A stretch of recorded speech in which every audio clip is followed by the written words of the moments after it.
Hey guys, right back here. Today we're going to be doing another how-to, and this is going to be on camouflage and concealment. A lot of people may not think that in Airsoft, camouflage concealment isn't very important because you're doing force on force. But at larger games like mil-sims or at longer games, if you're in an offensive or defensive posture, your camouflage could mean you getting hit or you moving forward. So we're going to go through a very simple method, which is 5 S's and 1 A of camouflage. I was taught this a couple of years ago, and I've kind of put that into my kit and my equipment and the couple of ghillie suits that I've made over the years.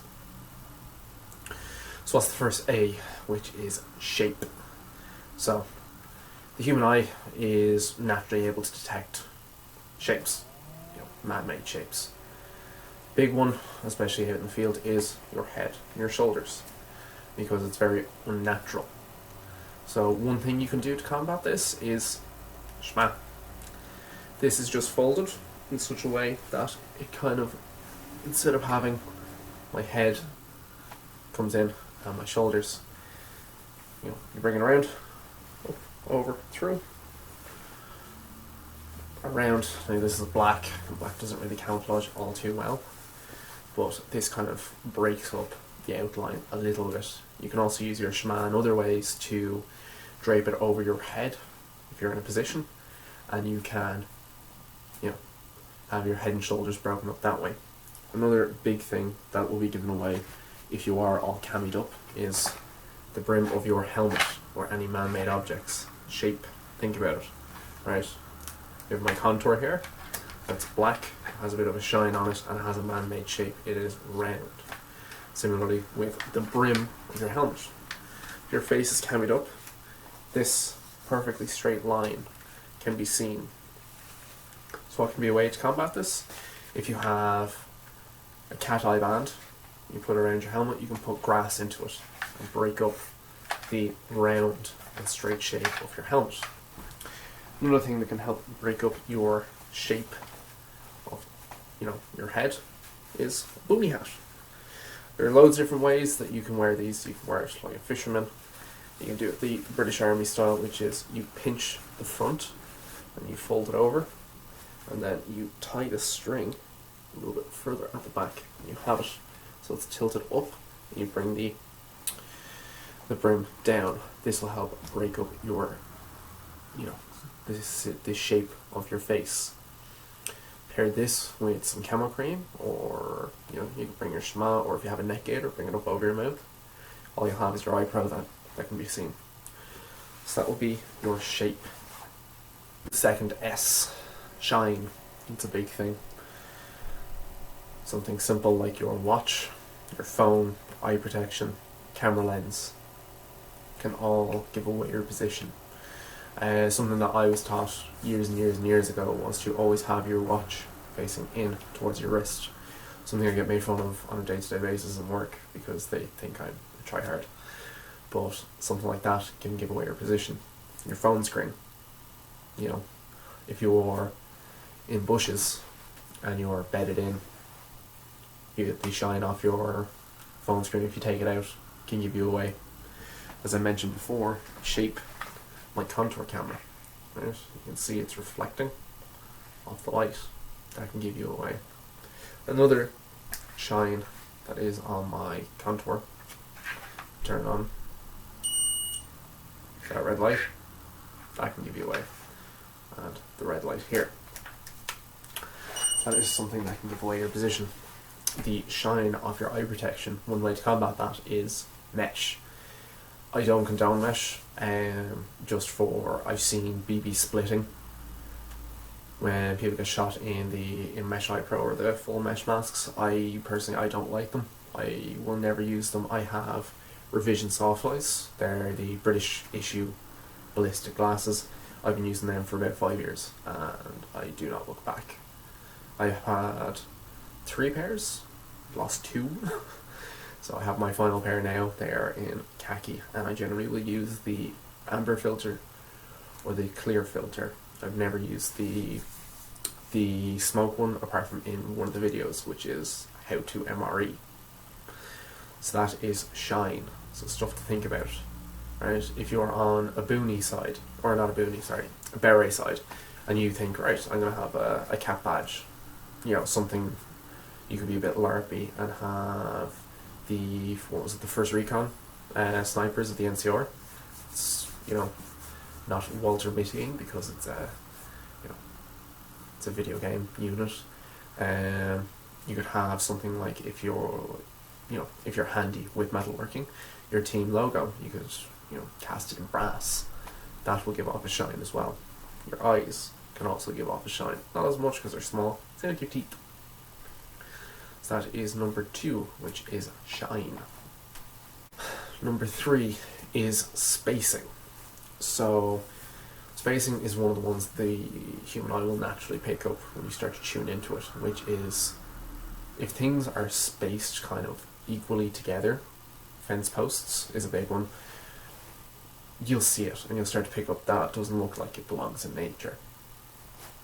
So if you have your section bedded in, you know, you're ready for a snap ambush on the side of a road, and you see a load of shapes like this, you know, 2 meters apart, which is the general one for Airsoft, 2 meters, somebody's going to pick up on something doesn't look right, so to speak. So that's a big thing, is spacing. Make sure that you're spaced far enough apart and unevenly.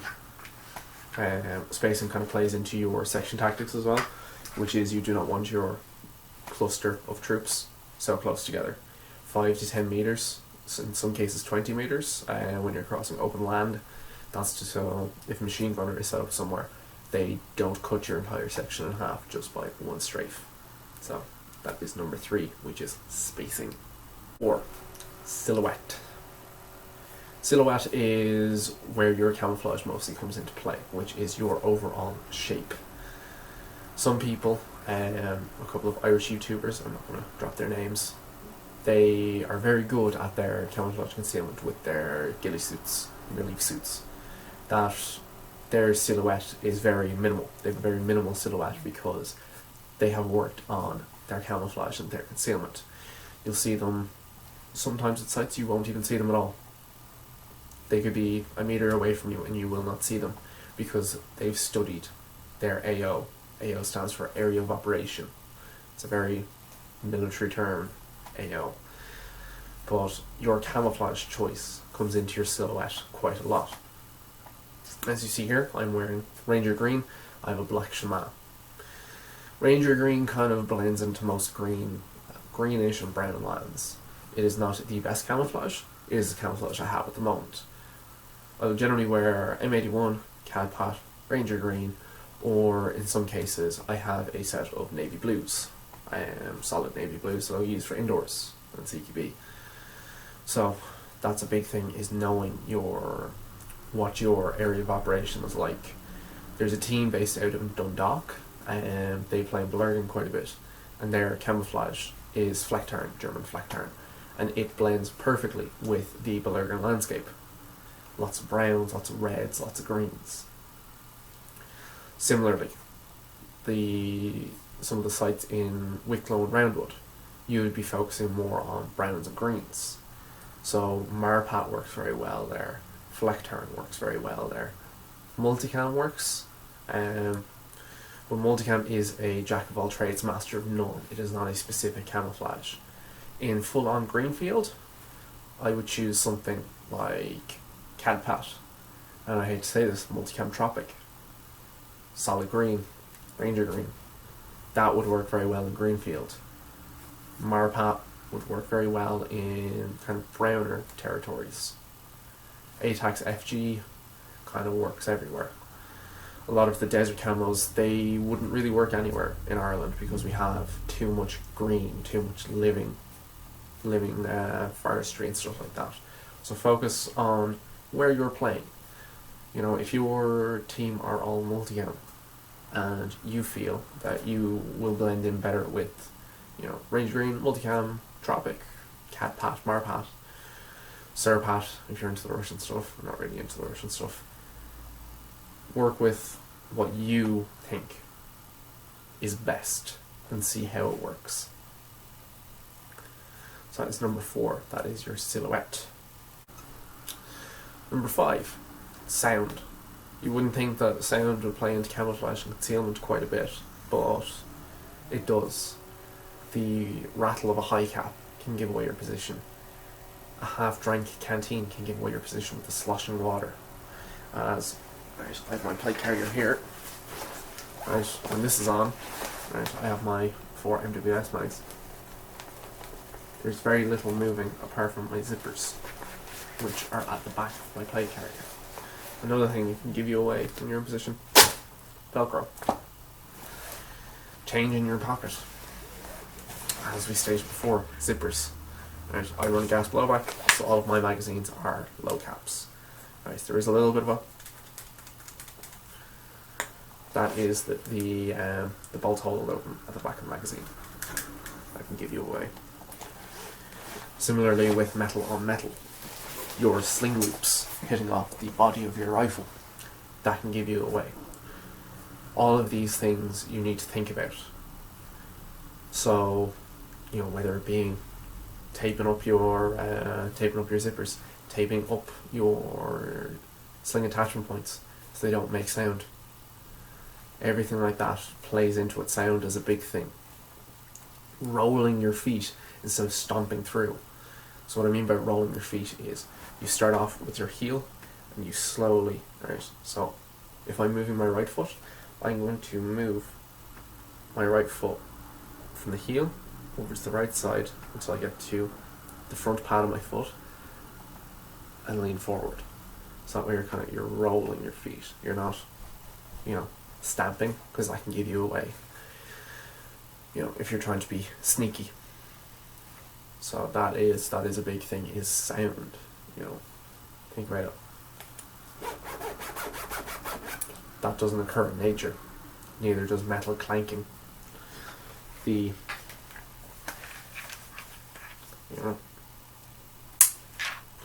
clip, or the clipping sound, or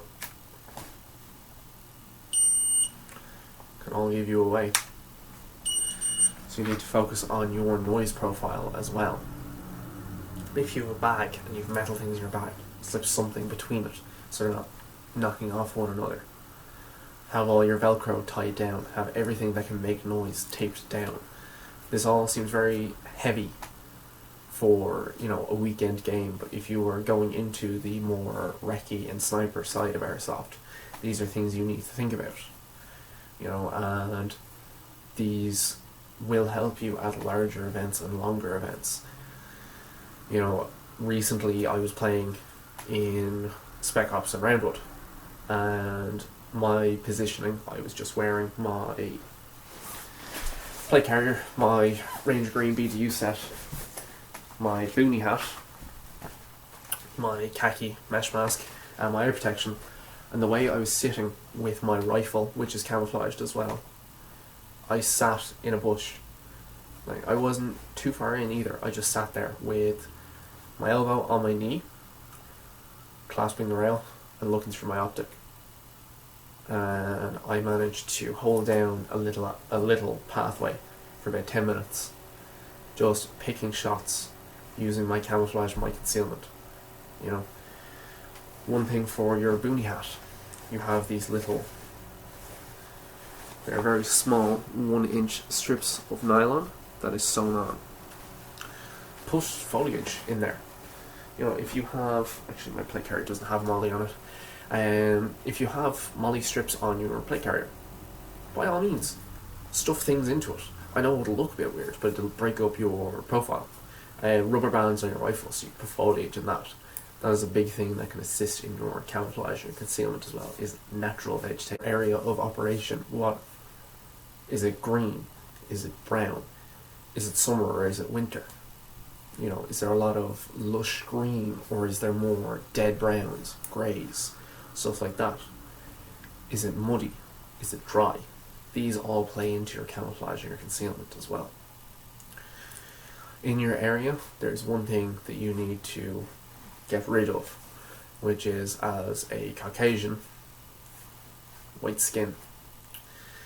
There are ways you can get rid of your natural white skin, which is camouflage face paint. I'm not a big fan of it for skirmish days because you won't get it off for a couple of days. At the bigger milsim events, I will put it onto my wrists, my neck, and sometimes my face. Generally, I will have something covering, as far as my nose. I'll have my eye protection and my headgear. But my wrists is a big one because I tend to do a 1 or 2 fold sleeve roll up to kind of help with to let the heat escape. So I will generally have my sleeves up just past my forearm because it's also cool, spec ups. So your wrists is a big one. I'll generally have gloves on. They will cover my hands. Your mesh mask can be used as well. This is in khaki. Obviously khaki doesn't work great in Ireland, but I kind of went through a phase of where I'd have all my gear khaki for a semi-farb MARSOC impression. So that's one thing you need to think about is your area of operations. My helmet has a very light, so I painted it olive drab and I have khaki arc rails. The helmet was originally khaki. I spray painted it olive drab with a light jungle green snakeskin texture. And then on the arc rails, I've done them brown. So this will help break up the shine of the initial plastic. Now, I do plan on sticking some bungee through the helmet holes and getting a cat eye band so I can put natural veg in it, or I could build a scrim cover. But that depends if I want to go playing Airsoft at a milsim with a helmet, which I've never done. But this is another thing of your area of operation. If your helmet is shiny, you're going to get domed, because in your area, if you're wearing a woodland helmet in a desert, it's going to give you away. Similarly, if you're wearing a desert helmet, painted helmet in woodland, it's going to give you away. So you need to think about your area of operation. This is all very knowledge heavy. I glossed over a lot of it because I think that it's something that you need to research yourself. This is a stepping stone. But to further on this, you need to look at things a bit further.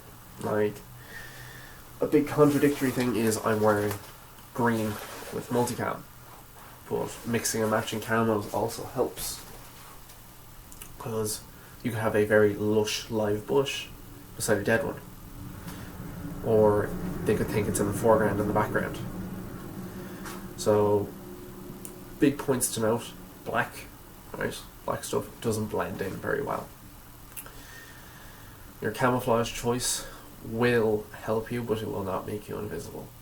If you're making a ghillie suit, remember it's 30% Hassan, which is your strand material, 30%, and then 70% natural veg. Your skin will give you away because white Caucasian skin does not blend into things, and your sound will give you away. I would look at how to apply camouflage face paint. I would look into how to apply natural vegetation, because there are certain ways to put it on. If you're tearing stuff out of the ground, don't leave the dirt or the exposed roots there, because people will pick up on that. If you're breaking off branches, you're not going to have a branch on a hawthorn bush, which would generally grow up to about there. You're not going to have it 5.5, nearly 6 foot in the air.